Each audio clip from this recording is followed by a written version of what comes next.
আজকে আমরা সকালবেলায় পেয়ারা মাখা করছিলাম, এরপরে পেয়ারা কাটে লাগলাম আর চাকুই করে। চাকুটা মোটামুটি ধার ছিল, সেরকম ধার নেই, আর বেশ অসাধারণ লাগছিল পেয়ারাগুলো দেখতে। আর বড় বড় পেয়ারা, আমার দাদিদের কাছে পেয়ারা বেশ। এরপরে কাটাকুটি শুরু করে দিলাম, আর কাটে কাটে বেশ হাতে ব্যথা হয়ে গেছিলো। এরপরে কাটা আমি শুরু করলাম, আর কাটা মানে এত ছুরিটা ধার, মোটামুটি কি বলবো, কাটে কাটে মানে হাত ব্যথা। যারা হাসছিলাম আমি দেখাচ্ছিলাম যে চাকুটা কিরকম ধার দেখে। এরপরে কাটা হয়ে শুরু করে দিলাম, আর কাটা হয়ে গেল।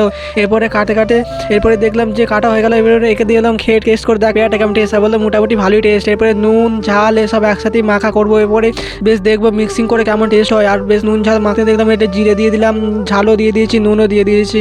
এরপরে লাস্টে কালে তেলটা দেবো, আর তেলটা দিলে আরও টেস্ট একটু ভালো হয়।